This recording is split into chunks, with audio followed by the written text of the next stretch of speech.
I know this is not as beautiful scenery as the beach, but it's freezing right now.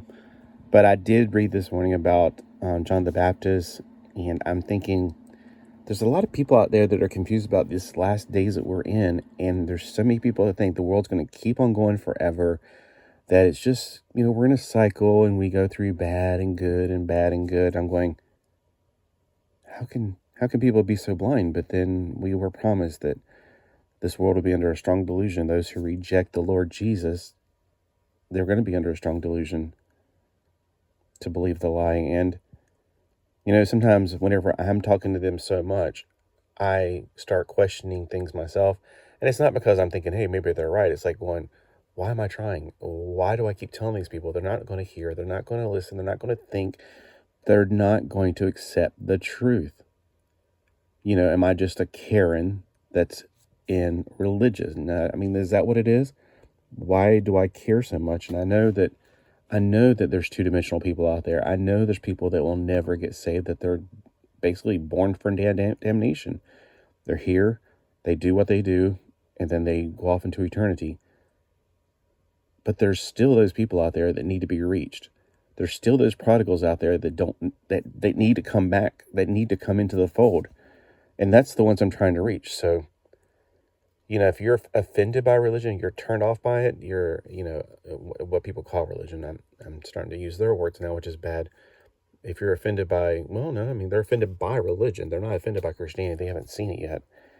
Maybe you're one of those people that's just not going to ever get saved. I had a guy yesterday, it was like, for some reason, he keeps coming back like a yo-yo. And I'm like, you keep coming back and saying you don't care. If you really didn't care, you would just never reply again. It's like, you know what you're saying? You keep coming back over and over again. There's something itching at you, and maybe that is because you're supposed to be one of us. It's kind of like when I'm watching the Tomorrow People, I'm going, there's some of us that are breaking out. There's some of us that are broke out. Breaking out, you're probably like completely confused. The people who break out they go from Homo sapien to Homo superior. I think of ourselves not as superior. I think of ourselves as Theosapien. We're aware of God. And those that are not aware of God, they're Homo sapien. They're aware of themselves, but they're not Theosapien. They're not aware of God yet. So, I kind of take everything as analogies. And so, if you ever watched the Tomorrow People from the 70s, I think if like some people, like that one guy that he's not a Tomorrow person, but he hangs out with them. There's people like that in your life. There's people who want to control us. There's people who want to destroy us. There's people who don't want anything to do with us. And it's a whole bunch of crazy in the world right now. And right here recently with all this, it's crazy what's going on with Israel right now. But at the same time, we knew this was coming. Back in 2014, whenever the news kept saying, oh, it's Israel's fault this thing is going on. It's like, woman, I have two eyes. A woman, the person who was doing the newscast, I can see with my two eyes what's going on. Whenever they launch missiles at Israel, Israel defends itself. How is Israel at fault here? They're blind. And now it's how many years later after 2014? This world is so blind. There's no reasoning with them. When it first happened and I saw all those videos and the photos and stuff, I got emotional. I got very angry. And I forgot, you know what? They're not going to understand. They've been brainwashed since they were children. There's cartoons. If you watch Ben Shapiro, you'll see that there are cartoons or live action kind of whatever kids shows that show, it's good to kill the Jews. Oh my gosh. That's what happens when you create a world that is brainwashed. That's why you need to pull your kids out of public schools. They are brainwashing those kids in public schools. You don't see your kids as much as your teachers do. Do you think you're going to be able to win in the long run? Yes, you provide a house and shelter and food and everything, but the way the teachers teach, you have to do that. You're expected to do that, and they're nothing more than something you have to do.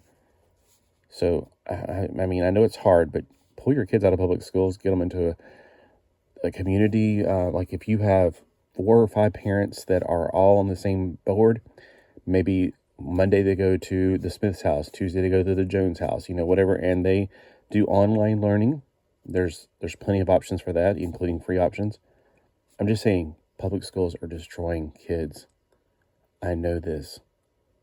I know this firsthand very well. I refuse to comply. So, I know this is like, I'm going on like 3 different thoughts here, but I'm just saying that this is the last days. And if people don't see that, if people go, oh, well, things could get worse. Of course they're going to get worse. The tribulation will be the worst time in recorded history. There's never been a time before the tribulation that's been that bad, and never will be afterwards. So if you think that, oh, Christians go through the tribulation, you don't understand what you're saying. I've heard people on radio talk shows that say, well, Christians in the first century were tortured and persecuted.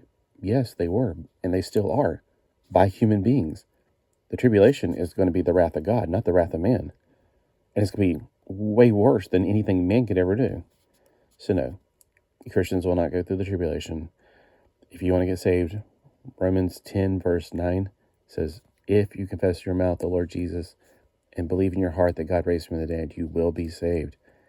Saved from damnation, saved from the tribulation, saved from the wrath of God, because the wrath is passed over us.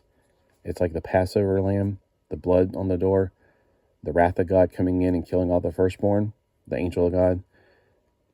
The wrath of God will pass over us. We won't be touched by the wrath because it's been dealt with.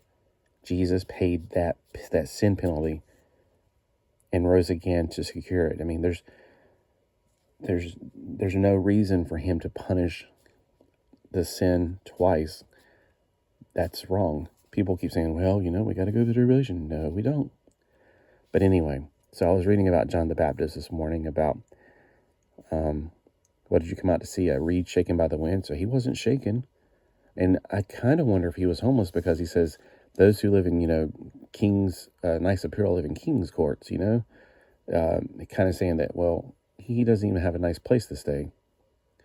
Does God not provide for him? He had a purpose. He had a mission. And I mean, sometimes when I feel like, oh, I don't have all the beautiful things that everybody else has, I don't care. I'm living in paradise right now when the world is living in such horrible conditions. My Christian brothers and sisters in Iran and all these other countries that are hiding, they have it so much worse than me. I have nothing to complain about. There's people living on dirt floors, and here I am complaining that my floors, I got to keep sweeping them because I keep tracking in sand. I am so blessed, and I know that I don't ever show my house because there's a part of me that's like, oh, it's just not as pretty as other people's houses. But you know what? I am still blessed. So before you start complaining that you don't have what everybody else has and you're not living in a mansion, you need to remember, in America, especially if you're in America, you live better than 90% of the world. And we need to be thankful for what we have. I mean, when I hear about John the Baptist, he had a mission, and he did a lot of things in his time. He didn't get slowed down by all the things that we slow ourselves down. All the frou-frou things, the toys, the video games, the TV, the interweb, everything that we sidetrack ourselves. Everything you have is either a tool or an idol. Remember that. Are you using it to do something, whether it's for the world, for your health, for your family, or are you doing it, just to have fun? And there's nothing wrong with fun to a certain degree, but we can't live from fun to fun to fun.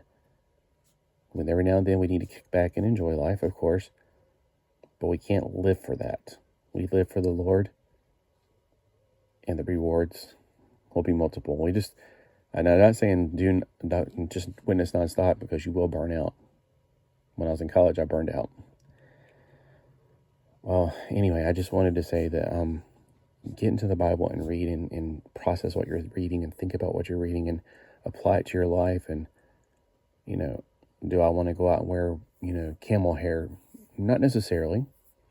But next time I'm wearing something that's a little itchy, like, because I get sunburned quickly. Like yesterday, I didn't realize I was out in the sun too long, and clothing becomes itchy. Instead of whining and complaining about it, suck it up, buttercup. At least I'm not wearing camel hair. Have a great day. Thanks for listening.